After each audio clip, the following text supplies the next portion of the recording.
হজরত শাহজালাল আন্তর্জাতিক বিমানবন্দরে আজ রাত 11টা 35 মিনিটে হজ ফ্লাইটের আনুষ্ঠানিক উদ্বোধন করবেন প্রধানমন্ত্রী তারেক রহমান। এবারের প্রথম ফ্লাইটটি আজ রাত 12:30টার দিকে 419 যাত্রী নিয়ে ঢাকার হজরত শাহজালাল আন্তর্জাতিক বিমানবন্দর থেকে জেদ্দার কিং আব্দুল আজিজ আন্তর্জাতিক বিমানবন্দরের উদ্দেশ্যে ছেড়ে যাবে। এ উপলক্ষে রাজধানীর আশকোনা হজ ক্যাম্পে শেষ প্রস্তুতি চলছে। ধর্ম মন্ত্রণালয় থেকে জানা গেছে আজ মোট 14টি ফ্লাইট যাবে। এর মধ্যে বিমান বাংলাদেশ এয়ারলাইন্সের 6টি, 3টি সাউদিয়া ও 3টি ফ্লাইনাস এয়ারলাইন্স। এবছর হজে যাবেন 78,500 জন হজযাত্রী। তাদের মধ্যে সরকারি মাধ্যমে যাবেন 4,565 জন এবং হজ এজেন্সির মাধ্যমে 73,935 জন।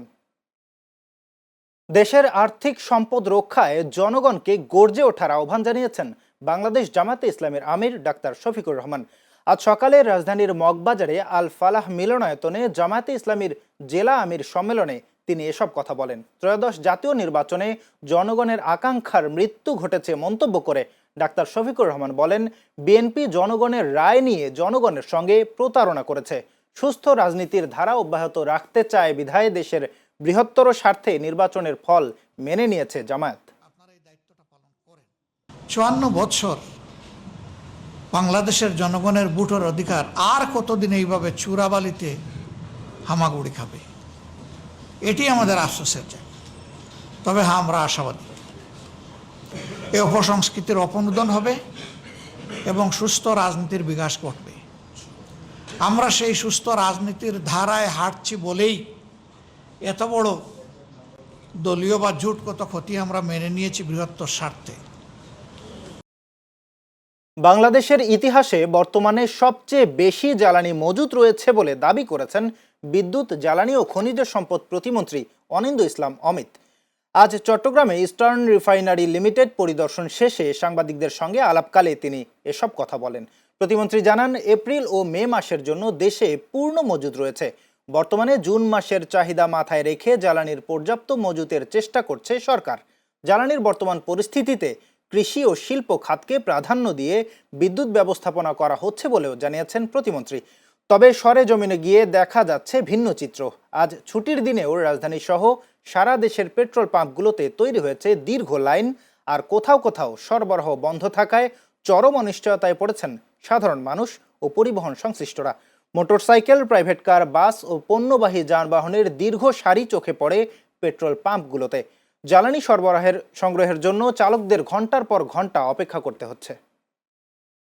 আজ 17 এপ্রিল ঐতিহাসিক মুজিবনগর দিবস। বাংলাদেশের স্বাধীনতা সংগ্রামের ইতিহাসে অবিস্মরণীয় দিন।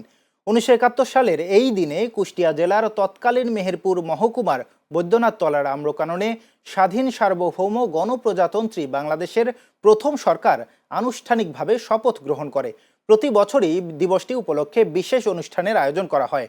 গত বছর সীমিত পরিসরে দিবসটি উপলক্ষে অন্তর্বর্তী সরকারের মুক্তিযুদ্ধ বিষয়ক উপদেষ্টা ফারুকী আজম প্রধান অতিথি হিসেবে উপস্থিত থেকে পতাকা উত্তোলনের মধ্য দিয়ে দিবসটির আনুষ্ঠানিকতা করেন। তবে এবছর মুজিবনগর দিবসের কোনো আনুষ্ঠানিকতা না থাকলেও সকালে মুজিবনগর স্মৃতিসৌধে আমরা মুক্তিযোদ্ধার সন্তান এবং বীর মুক্তিযোদ্ধাদের উদ্যোগে পুষ্পমাল্য অর্পণ করা হয়। মহানগর সার্বজনীন পূজা কমিটির উদ্যোগে মহানগর পরিবার দিবস অনুষ্ঠিত হয়েছে। আজ সকালে সার্বজনীন পূজা কমিটির আয়োজনে রাজধানীর ঢাকেশ্বরী মন্দিরে এ অনুষ্ঠানের আয়োজন করা হয়। এ সময় প্রধান অতিথি হিসাবে পায়রা ও বেলুন উড়িয়ে পরিবার দিবসের উদ্বোধন করেন সংস্কৃতি মন্ত্রী নিতাই রায়চৌধুরী। এ সময় উপস্থিত ছিলেন ঢাকা 7 আসনের সংসদ সদস্য মোহাম্মদ হামিদুর রহমান, ঢাকা দক্ষিণ সিটি কর্পোরেশনের প্রশাসক আব্দুল সালাম, মহানগর সার্বজনীন পূজা কমিটির সভাপতি জয়ন্ত কুমার দেব সহ আরও অনেকেই। ব্রাহ্মণবাড়িয়ার বিজয়নগর থানায় দীর্ঘদিন ধরে খোলা আকাশের নিচে পড়ে থেকে নষ্ট হচ্ছে কোটি টাকার জব্দকৃত যানবাহন।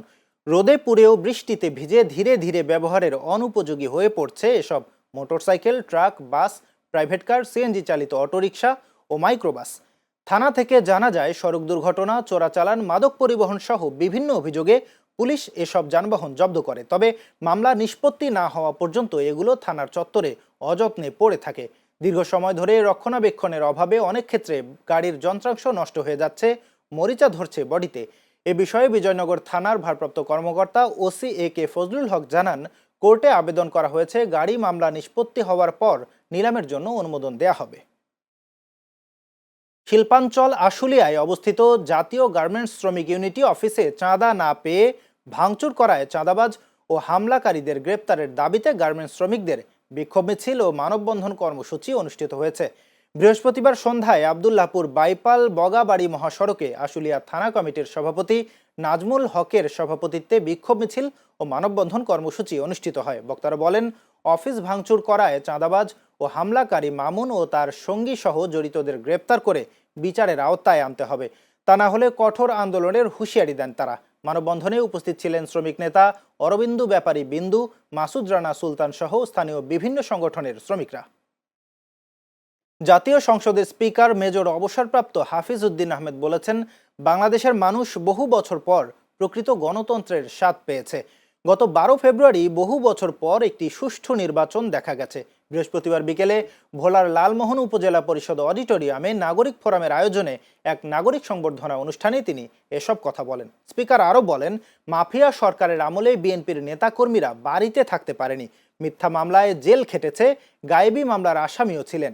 অবশেষে অনেক ত্যাগ ও তিতিক্ষার পর বিএনপি রাষ্ট্র ক্ষমতায় এসেছে, তাই প্রতিহিংসার রাজনীতি না করার আহ্বান জানান স্পিকার।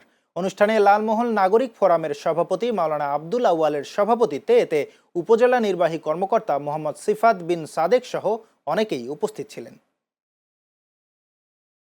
এখন বাংলাদেশে বহু বছর পর প্রকৃত গণতন্ত্রের স্বাদ পেয়েছি আমরা।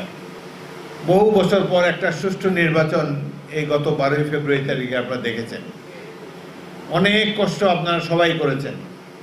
মাফিয়া সরকার আগে পলাতক ছিলেন, ঘর বাড়ি থেকে দূরে ছিলেন, বাবা মার জানাজায় আসতে পারেন নাই, মিথ্যা মামলা জেল খেটেছেন, গায়েবী মামলার আসামি ছিলেন। অনেক ত্যাগ তিতিক্ষার পর বিএনপি রাষ্ট্র ক্ষমতায় এসেছে। 16-17 বছর তো বাড়ি ঘরেই আসতে পারেন নাই, সেই জায়গায় এখন মুক্ত নাগরিক হিসেবে ঘুরে বেড়াচ্ছেন। আমরা কারো প্রতি কোনো প্রতিহিংসা পরায়ণ হব না। আওয়ামী লীগ অনেক অত্যাচার, নিপীড়ন, জোর জুলুম, খুন গুম সব কিছু করেছে, কিন্তু আমরা এর প্রতিশোধ নেব না, কারণ এটা জিয়াউর রহমানের দল। এই দেশে হিন্দু সম্প্রদায় বসবাস করে, তাদের উপরে যদি কেউ জুলুম করে আপনারা সবাই মিলে তার প্রতিরোধ করবেন। তাদেরকে আমি নির্বাচনের সময় ওয়াদা দিয়েছি, আপনাদের উপর আর কেউ কোনো অত্যাচার করতে পারবে না। ভোলা বরিশাল সেতু এটা অত্যন্ত প্রয়োজন, ভোলাবাসীর প্রাণের দাবি। এটা আমরা বাস্তবায়ন করার জন্য চেষ্টা করব নিশ্চয়ই।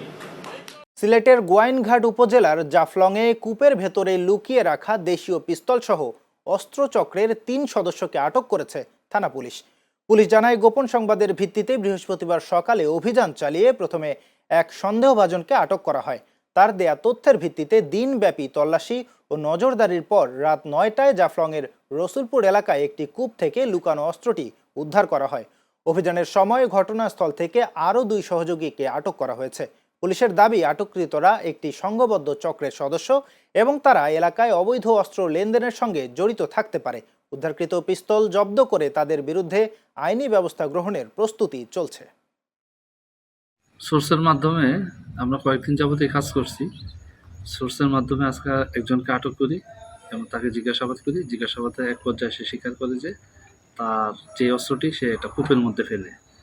তাই এই কূপ থেকে উদ্ধারের জন্য আজকে সারাদিন চেষ্টা করি এবং স্থানীয় জনগণ সহ সাংবাদিকদের সহায়তায় আমরা আজকে কূপ থেকে সেই অস্ত্রটি উদ্ধার করতে সক্ষম হই। এটার সাথে সংশ্লিষ্ট তিনজনকে আমরা গ্রেপ্তার করতে সক্ষম হয়েছি। চট্টগ্রামের সীতাকুণ্ডে পাহাড় কেটে ও পুকুর ভরাট করে অবৈধভাবে ডিপো নির্মাণের অভিযোগে অভিযান চালিয়েছে প্রশাসন। বৃহস্পতিবার সন্ধ্যায় বাড়বকুণ্ড এলাকায় মকবুল জুট মিলের ভেতরে AKH লজিস্টিকের একটি ডিপোর নির্মাণ কাজ চলছে। অভিযানে সময়ে অধিদপ্তরের টিমকে প্রায় 2 ঘন্টা প্রবেশে বাধা দেওয়া হয়। পরে উপজেলা প্রশাসন ও পুলিশের সহায়তায় ভেতরে ঢুকে অভিযোগের সত্যতা পাওয়া যায়। চট্টগ্রাম পরিবেশ অধিদপ্তর ও সীতাকুণ্ড মডেল থানার টিমকে সাথে নিয়ে মোবাইল কোর্ট পরিচালনা করেন সহকারী কমিশনার আব্দুল্লাহ আল মামুন। এ সময় প্রতিষ্ঠানটির দায়িত্বরত সিকিউরিটি ইনচার্জকে 15 দিনের কারাদণ্ড এবং প্রতিষ্ঠানটিকে 2 লাখ টাকা জরিমানা করা হয়। তিনি আরও বলেন, পাশাপাশি পরিবেশ আইনে মামলার প্রস্তুতি চলছে এবং সব কার্যক্রম বন্ধ ঘোষণা করা হয়েছে। ব্রাহ্মণবাড়িয়ার কসবা উপজেলায় মাদক বিরোধী অভিযানে ৩০ কেজি গাঁজা সহ ৩ জন মাদক কারবারিকে গ্রেপ্তার করেছে পুলিশ। এ সময় মাদক পরিবহনে ব্যবহৃত একটি মোটরসাইকেলও জব্দ করা হয়। ঘটনার সঙ্গে জড়িত আরও 2 জন পলাতক রয়েছে। বৃহস্পতিবার রাতে এসআই মোহাম্মদ ফারুক হোসেন সঙ্গীয় ফোর্স সহ কসবা থানাধীন এলাকায় মাদক বিরোধী অভিযান পরিচালনা করেন। অভিযানকালে সৈয়দাবাদ দক্ষিণপাড়া এলাকায় কসবা সৈয়দাবাদ সড়কের ওপর থেকে 3 জনকে আটক করা হলেও সাইমন ও লিপন নামে আরও 2 জন পালিয়ে যায়। আটককৃতরা হলেন মোহাম্মদ মনির হোসেন ওরফে কালামনির, মোহাম্মদ ফয়সাল মিয়া ও মোহাম্মদ শান্ত মিয়া। তাদের কাছ থেকে গাঁজা এবং একটি মোটরসাইকেল উদ্ধার করা হয়। কসবা থানার অফিসার ইনচার্জ নাজনীন সুলতানা জানান, এই ঘটনায় কসবা থানায় মামলা দায়েরের প্রক্রিয়া চলছে। সাভারের হেমায়েতপুরে মালিকানাধীন কুলসুমা বেগমের জমি দখলের চেষ্টার অভিযোগ উঠেছে স্থানীয় একটি চক্রের বিরুদ্ধে। বাউন্ডারি ওয়াল ভেঙে প্রায় 2.5 লাখ টাকার ক্ষয়ক্ষতির পাশাপাশি ভুক্তভোগী পরিবারকে প্রাণনাশের হুমকি দেওয়া হচ্ছে বলে জানা গেছে। এ ঘটনায় সাভার মডেল থানায় লিখিত অভিযোগ দিয়েছেন ভুক্তভোগী কুলসুমা বেগম। ভুক্তভোগীরা সাভারের পূর্বহাটি দক্ষিণপাড়া এলাকায় দীর্ঘদিন ধরে সপরিবারে বসবাস করছেন। ভুক্তভোগীর অভিযোগ, গত 11 এপ্রিল রাতে আবুল কালামের নেতৃত্বে একদল লোক দেশীয় অস্ত্রে সজ্জিত হয়ে তাদের জমিতে অনধিকার প্রবেশ করে মুহূর্তের মধ্যেই গুঁড়িয়ে দেয় ইটের বাউন্ডারি ওয়াল। সাভার ট্যানারি ফাঁড়ির ইনচার্জ মোহাব্বত কবির জানান, জমি সংক্রান্ত এই বিরোধ ও হামলার লিখিত অভিযোগ পাওয়া গেছে। বিষয়টি তদন্ত করে দ্রুত আইনি ব্যবস্থা গ্রহণ করা হবে। গত সপ্তাহের তুলনায় এ সপ্তাহের বাজার দর কিছুটা স্থিতিশীল রয়েছে। সরবরাহ কমের অজুহাতে দাম বাড়লেও স্বস্তি এসেছে সবজির দামে। রাজধানী সহ সারা দেশের বাজার ঘুরে এমনই চিত্র দেখা গেছে। কাঁচা শাকসবজি যেমন টমেটো, করলা, ঢেঁড়স 50 থেকে 70 টাকা কেজি, বেগুন, কাঁকরোল, শসা বিক্রি হচ্ছে 100 থেকে 120 টাকা করে, পেঁয়াজ বিক্রি হচ্ছে 35 টাকা দরে, ডিমের ডজন 110 থেকে 120 টাকা, ব্রয়লার 170 থেকে 190 টাকা, সোনালী মোরগ 380 থেকে 400 টাকা দরে, গরু ও খাসি পূর্বের মূল্য 800 আর 1200 টাকা। সয়াবিন তেল বিক্রি হচ্ছে 200 টাকা দরে, তবে মাছের বাজার চড়া। জ্বালানি সংকট সহ বিভিন্ন অজুহাতে জিনিসপত্রের দাম বাড়াচ্ছে বিক্রেতারা। ক্রেতা সাধারণের অভিযোগ, বাজার মনিটরিং না থাকার কারণে বিক্রেতারা ইচ্ছে করেই দাম বাড়াচ্ছেন। নিয়মিত বাজার মনিটরিং করলে দাম কমে আসবে বলে মনে করছেন তারা।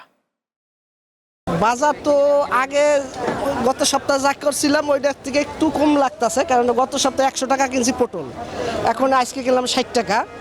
আপনার পেঁপের দামটা একটু বাইরে গেছে, পেঁপে একটু কম ছিল, পেঁপে আনে যে 60 টাকা কেজি কেনা লাগতেছে। এই সপ্তাহে পেঁপে দেখা যায় একটু বাড়তি হয়ে গেছে।